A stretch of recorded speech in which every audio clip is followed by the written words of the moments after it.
Hello बच्चों, let's read the question. The first ionization enthalpy values of group 13 elements are as follows. How would you explain this deviation from the general trend? तो general trend क्या होता है? General trend होता है IP का या ionization enthalpy का कि down the group ionization enthalpy decrease होती है।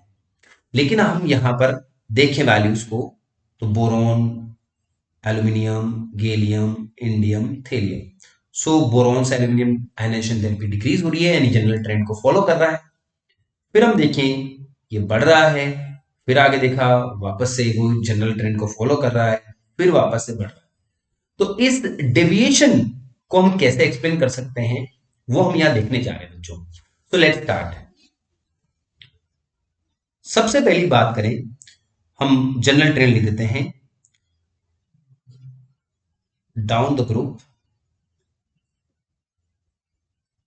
Generally ionization enthalpy decreases due to an increase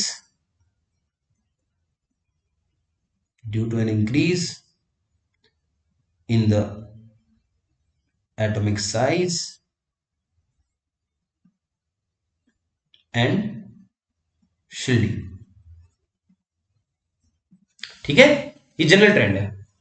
that's why, तो इसको इसलिए हम कह सकते हैं दस on moving down group 13 IE decreases from boron to aluminium. तो भैया ये तो हुआ हमारे फर्स्ट पार्ट का कि डिक्रीज क्यों हुआ, उसको हमने एक्सप्लेन कर दिया। ठीक है, अब अगली बात करें। But gallium has higher IE than aluminium. क्यों भाई, ऐसा क्यों? ऐसा इसलिए क्योंकि एल्यूमिनियम फॉलोज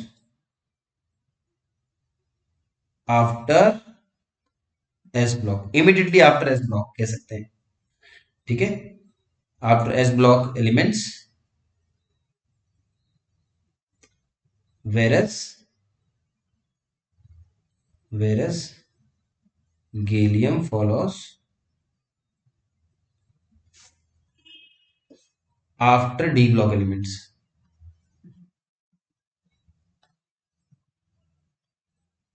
ठीक है, एंड इससे क्या होगा, द सील्डिंग इफेक्ट जो होगा।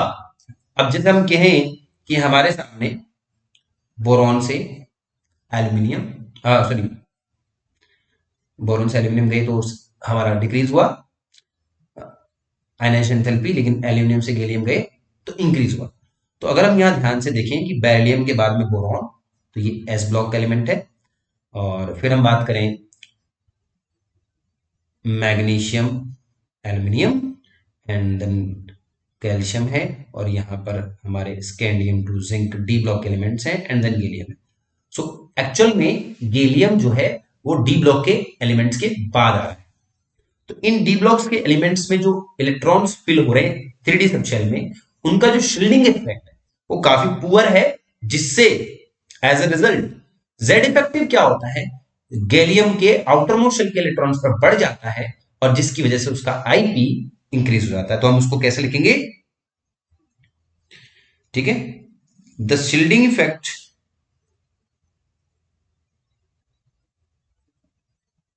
Shielding effect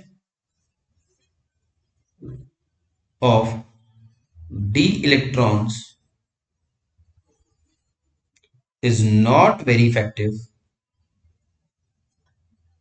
is not very effective.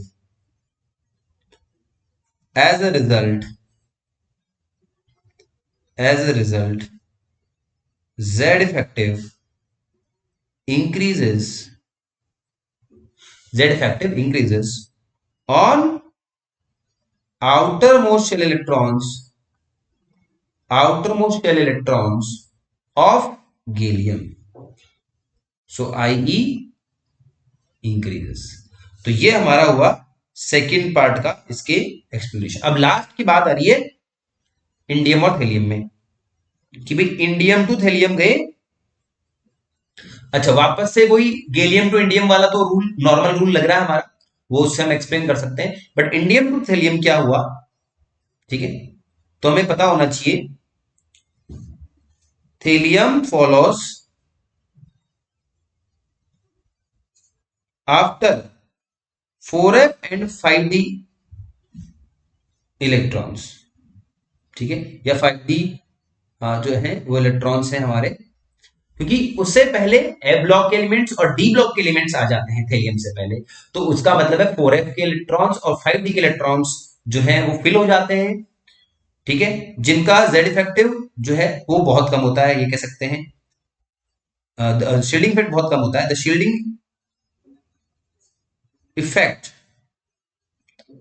of 4f and 5d electrons are not very effective.